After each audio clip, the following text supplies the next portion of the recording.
जिसने जिसने हर तरह से भ्रष्टाचार किया हो वही लोग राजनीति में अक्सर आते हैं। तो मैं और वो आडंबर के माध्यम से, तो ये मैं निश्चित तौर पर आपके चैनल के माध्यम से लोगों से यही निवेदन करूंगा, पूरे प्रदेश के अंदर लोग जनता आपको वोट क्यों दी? क्योंकि बहुत से प्रतिनिधि भी खड़े हैं। एक आम व्यक्ति उसके शराब ना बांटनी पड़े, उसे बड़े बड़े पोस्टरों इत्यादि के जो खर्चे हैं वह नहीं कर सके, क्योंकि लुटेरी उसमें शामिल थे। कई भ्रष्टाचारी अधिकारी जो कि उच्च पदों पर बैठकर जनता को लूटते हैं। नमस्कार साथियों, स्वागत है आपका जन आवाज़ में। तो साथियों, आज हमारा पॉडकास्ट का ये दूसरा सीज़न है और जिसमें हम बात करेंगे आज हमारे मेहमान दोबारा से भाई रजनीश शर्मा जी, जो जनता के वकील हैं। और क्योंकि इन्होंने नामांकन भरा है श्री नैना देवी जी विधानसभा और जुखाला वार्ड से जिला परिषद के उम्मीदवार और दावेदार ये हैं, तो इसके लिए आपको बहुत बहुत सबसे पहले बधाई। आपका भी बहुत बहुत धन्यवाद बधाई के लिए। और मैं जुखाला वार्ड के जितने भी 15 पंचायतों के, जो 15 पंचायतें इसके अंतर्गत आती हैं, उन सब के लोगों का, विशेषकर मातृशक्ति का, युवाओं का और प्रगतिशील जितने भी लोग हैं उनका भी धन्यवाद करता हूं कि उन्होंने मुझे चुना, उन्होंने मुझे इस चुनाव को लड़ने के लिए जो है मुझे प्रेरणा दी। मुझे इस चुनाव में आकर जितने भी कई भ्रष्टाचार के मामले और बहुत से उन लोगों की जन समस्याओं को उठाने के लिए हमेशा दावी घाटी क्षेत्र से मैंने ये शुरुआत की थी, जो कि मैं आगे निरंतर इस अपनी शुरुआत को आगे लेकर जाऊंगा, लोगों की समस्याओं को लेकर। यह मेरा लोगों से वादा है, वचन है। जी सर, बहुत बहुत धन्यवाद। आपकी ये जो सोच है जनता को लेकर, और कहीं ना कहीं नौजवान है या बुजुर्ग महिला वर्ग है, और सबके लिए जो आपका एक आंदोलनकारी जो सोच है और जिस निडरता के साथ आप प्रश्न उठाते हैं, प्रशासन हो या आम जनता के किसी भी तरह के मुद्दे हो, वो वाकई में सराहनीय है। तो आज फिर से हम आपके साथ कुछ बुलेट सवाल है हमारे, जो जनता जानना चाहती है। क्योंकि पहले आपने पॉडकास्ट में देखा, मैं जनता को ये बताना चाहूँगा, हमारी जनता को, कि इन्होंने बहुत ही एक शालीनता के साथ और सारे उन सवालों के जवाब दिए। चाहे टावर लाइन का मुद्दा हो कि टावर लाइन क्या है, उसके बारे में हमने आपको बताया और इनसे सवाल किए, और कि अगर उम्मीदवार बनते हैं उसके बाद इनके क्या क्या एक्शन रहेंगे, इनकी प्रेरणा क्या है, ये हमारा पिछले पॉडकास्ट में रहा। तो आज पहले हम शुरुआत करते हैं पहले प्रश्न से। आप जनता को आज ये बताइए, सबसे पहले जो जानना चाहती है, मेरा ख्याल है, क्योंकि जो राजनीति है उसमें अक्सर देखा जाता है कि ऐसे लोग आ जाते हैं जो ज़्यादा पढ़े लिखे, हालांकि पढ़े लिखे ना होना कोई बहुत बड़ा एजेंडा नहीं है, लेकिन हर जगह देश में ये सवाल उठाया जाता है कि क्यों पढ़े लिखे लोग नहीं आते। तो क्योंकि हमने सुना है आपके बारे में, आपने बहुत शिक्षा अच्छी ग्रहण की है, और आपकी क्या शिक्षा है और कहाँ से की है और क्या क्या आपकी शिक्षा में? जी देखिए, सबसे पहले तो मैं आपका धन्यवाद करता हूं, आपके चैनल का धन्यवाद करता हूं। मैं टावर लाइन शोषित जागरूकता मंच का राष्ट्रीय संयोजक हूं, जो कि दावी घाटी जुखाला क्षेत्र से अनिल अंबानी की ट्रांसमिशन लाइन के घोटाले से यह मेरी जो जर्नी थी वह शुरू हुई, और जिसमें दावी घाटी के लोगों ने मुझे प्रेरित किया। हमने घोटाले पर काम किया। कई पंचायत प्रधानों से लेकर कई जनप्रतिनिधि उसमें शामिल थे। कई भ्रष्टाचारी अधिकारी जो कि उच्च पदों पर बैठकर जनता को लूटते हैं, बेवकूफ़ बनाते हैं, राजनीतिक दबाव में गलत फैसले लेते हैं, ऐसे लोगों के खिलाफ मुझे लोगों ने प्रेरित किया। जहां से मैंने एक बिलासपुरी सटराला और बाद में उसे अब हिमाचल सटराला के रूप में हमने लोगों की आवाज़ उठाने का एक मंच बनाया, जिसके बाद हमने प्रदेश के विभिन्न कोनों के, विभिन्न विधानसभाओं के और राष्ट्रीय स्तर पर मुझे एक पहचान बनाने का मौका लोगों ने दिया। जैसा आपने पूछा कि शिक्षा के लिए मैं बता दूं, मेरी जो प्रारंभिक जो शिक्षा है वो श्री नैना देवी जी विधानसभा के सिकरोहा ग्राम पंचायत के सिकरोहा स्कूल से मेरी पहली से 5वीं तक की जो शिक्षा है वह हुई। और उसके बाद मैं पंचकुला से हरियाणा मॉडल स्कूल से मैंने 6वीं से लेकर 9वीं तक की परीक्षा जो है वो अपनी शिक्षा जो है ग्रहण की। उसके बाद मुझे बिलासपुर बॉय स्कूल में आना हुआ, और बिलासपुर बॉय स्कूल के बाद बिलासपुर कॉलेज, और उसके बाद मुझे पंजाबी यूनिवर्सिटी पटियाला के अंतर्गत Lincoln college of law Fatehgarh Sahib से मुझे अपना BA LLB और उसके बाद MA political science Himachal Pradesh university से मैंने प्राप्त किया। जिसके बाद मैंने विभिन्न चोलामंडलम फाइनेंस कंपनी में 2012 से लेकर 14 तक मुझे लीगल मैनेजर के रूप में सेवा करने का, एक सीखने का, उसमें कह सकते हैं कि मुझे एक मौका मिला कि कंपनियां किस प्रकार से कार्य करती हैं,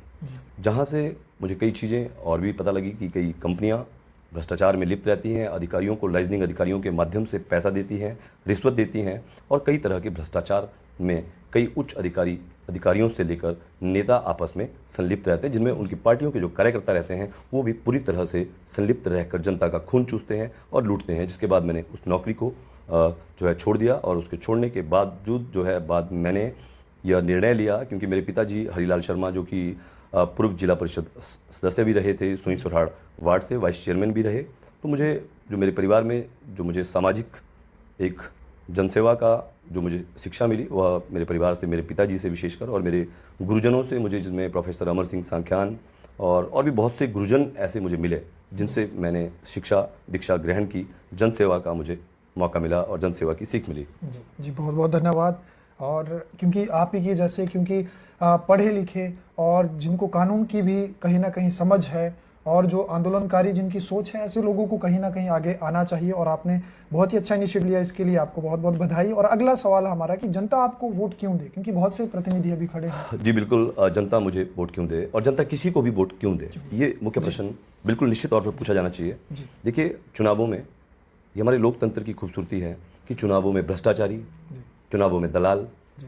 चुनावों में कई तरह के ऐसे लोग चुनाव लड़ने के लिए उतर जाते हैं जो कि जनता का खून चूसते हैं, जनता का शोषण करते हैं, और कई तरीकों से वो संलिप्त रहते हैं भ्रष्टाचारियों के साथ। जी तो पहचान जनता को करनी है, पहचान प्रदेश के अंदर जनता को करनी चाहिए, क्योंकि कोयले की खान में कोयला जब निकलता है तो उसके साथ साथ जो है हीरा या सोना इत्यादि जो निकलता है बहुत कम मात्रा में होता है। तो जनता को चुनना है, जनता को देखना है, जनता को समझना चाहिए, जागरूक होना चाहिए। इसीलिए पॉलिटिकल जो अवेयरनेस है वो लोगों में होनी चाहिए, जो कि आजकल नहीं बची, और लोग ये नहीं समझ पाते हैं कि उनको जो है किसे चुनना चाहिए, क्योंकि बड़े स्तर पर कई तरह के आडंबरकारी, कई तरह के ऐसे आडंबरकारी मौजूद रहते हैं, और वो आडंबर के माध्यम से, तो ये मैं निश्चित तौर पर आपके चैनल के माध्यम से लोगों से यही निवेदन करूंगा, पूरे प्रदेश के अंदर लोग उनको चुनें, लोग देखें, परखें, क्योंकि लोगों को देखना है, हिस्ट्री देखें, करैक्टर देखें, चरित्र देखें, और यह देखें कि किस प्रकार से कौन लोग, क्या राजनीतिक पार्टियों के कुछ ऐसे कार्यकर्ता, बहुत से लोग जो हैं वो जनता को बेवकूफ़ बनाने का काम करते हैं। जितने भी भ्रष्टाचार के बड़े बड़े मामले सामने आते हैं उसमें वही लोग संलिप्त रहते हैं। तो जनता को तय करना है कि किसे चुनना है। जनता निश्चित तौर पर,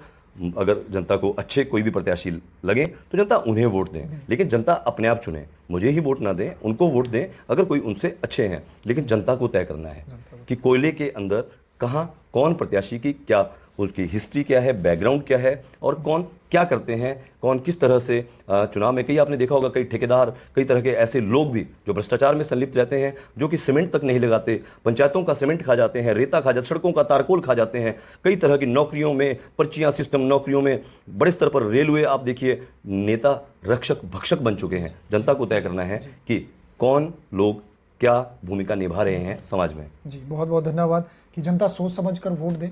नहीं तो 5 साल तक पछताना फिर वाजिब है। तो अगला सवाल, आप जुखाला वार्ड या प्रदेश की कैसी तस्वीर देखना चाहते हैं? देखिए, जुखाला दावी घाटी क्षेत्र महर्षि मार्कंडेश्वर धाम जी के नाम से और माता श्री नैना देवी जी के नाम से यह विधानसभा क्षेत्र आता है, जिसमें जुखाला वार्ड एक बहुत ही खूबसूरत, जहाँ की ज़मीन बहुत ही उपजाऊ है, जहाँ की ज़मीनों के ऊपर से बिजली की ट्रांसमिशन लाइनें, ये धौनकोठी से लेकर हरनोड़ा क्षेत्र से ही, और ये धाटड़ो होती हुई, क्रोट होती हुई जुखाला से पूरी, आप देखिए पूरी दावी घाटी की वैली को ये खराब करिए। 7 लाइनें ऐसी वहाँ से जाती हैं, बिलासपुर से जाती, पूरे हिमाचल प्रदेश के, और इवन हमने राष्ट्रीय स्तर पर टावर लाइन शोषित जागरूकता मंच के माध्यम से हम पूरे हिंदुस्तान में, मुझे दावी घाटी के लोगों ने जब मुझे पहचान दी, जो मुझे नाम दिया, मैं उन सब लोगों का धन्यवाद करता हूं कि उन्होंने जो प्रयास, जो मेरे कंधे से कंधा मिलाकर मुझे सहायता की, उसके माध्यम से मैं लगातार उनकी लड़ाई को, उनकी आवाज़ को, अब यह आवाज़ सिर्फ दावी घाटी की आवाज़ नहीं है, इस समय पूरे प्रदेश की आवाज़ है। हम कोशिश कर रहे हैं और कोशिश बिल्कुल निश्चित तौर पर करेंगे कि हिंदुस्तान के ऊर्जा मंत्रालय के मुताबिक जितनी भी ट्रांसमिशन लाइनें हैं, उन ट्रांसमिशन लाइनों को जुखाला वैली हो, हिमाचल प्रदेश हो, वहाँ से हटाया जाए, और ट्रांसमिशन लाइनों के नीचे की ज़मीन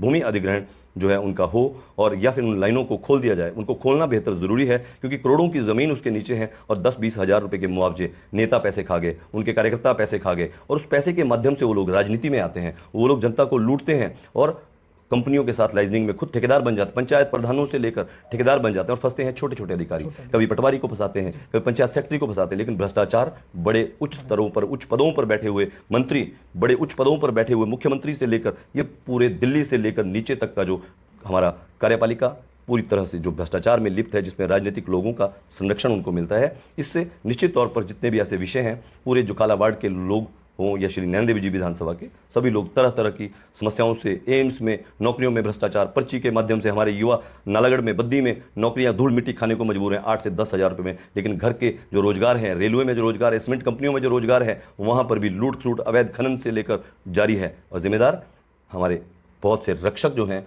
वो भक्षक बने हुए हैं, सभी जानते हैं, लेकिन चुनावों में सब भूल जाते हैं। लोगों को सोचना चाहिए, समझना चाहिए। जी, ये बहुत ही अच्छी सोच है। अभी आगे हम अंतिम सवाल है हमारा कि अगर चुनाव में आप जीतते हैं, क्या इसी तरह से आप गरीबों के लिए आंदोलन लड़ेंगे और आपकी प्राथमिकता क्या रहेगी? देखिए, निश्चित तौर पर मैं पहली बार 44 वर्ष की उम्र मेरी हो गई है और 44 वर्ष की उम्र में मेरा ये पहला चुनाव है। जी। और मैं ये जिस तरीके से मुझे लोगों ने प्रेरणा दी है, क्योंकि मैंने जिन विषयों पर, संवेदनशील विषयों पर काम किया है, वो मुझे जनता से सीखने को मिले। जनता के अंदर ऐसे बहुत से लोग हैं, चाहे बेशक कम पढ़े लिखे हों, ऐसे बहुत से लोग हैं, बहुत से युवा हैं जो कि परिवर्तन की राह देखते हैं। लेकिन राजनीतिक दलों के कार्यकर्ता, उनके अंदर जो ठेकेदार जिस तरह से उत्पन्न हो चुके हैं, जो कि समाज को खोखला कर रहे हैं, ऐसे लोगों से बचना लोगों को बेहद ज़रूरी है। मैं जिस सेवा भाव से, जिस जनसेवा के माध्यम से इस फील्ड में सुधार करना चाहता हूं, ताकि एक आम व्यक्ति बिना पैसे से चुनाव लड़ सके, एक आम व्यक्ति उसके शराब ना बांटनी पड़े, उसे बड़े बड़े पोस्टरों इत्यादि के जो खर्चे हैं वह नहीं कर सके। क्योंकि लोग राजनीति में नहीं आ सकते, क्योंकि इस राजनीति में सिर्फ वही आ सकता है जिसने तारकोल खाया हो, रेता खाया हो, जिसने हर तरह से भ्रष्टाचार किया हो, वही लोग राजनीति में अक्सर आते हैं। तो मैं ये कोशिश कर रहा हूँ, मैं ये चाहता हूँ कि प्रदेश स्तर पर प्रदेश के लोग हमारे पर्यावरण को संरक्षण के लिए और हमारे रोजगार, युवाओं को, महिलाएं बड़े स्तर पर राजनीति से ग्रसित हैं। बुरी तरह की जो राजनीति है उसमें महिलाओं को जो है बड़े स्तर पर उनकी कोई भी बात नहीं की जाती और कई स्तर पे उनको सबसे ज़्यादा समस्याएं पेश आती हैं, जिनके निराकरण के हल विधानसभाओं में होने चाहिए, जिला स्तर पर होने चाहिए। लेकिन नेता अपनी ठेकेदारी में व्यस्त हैं।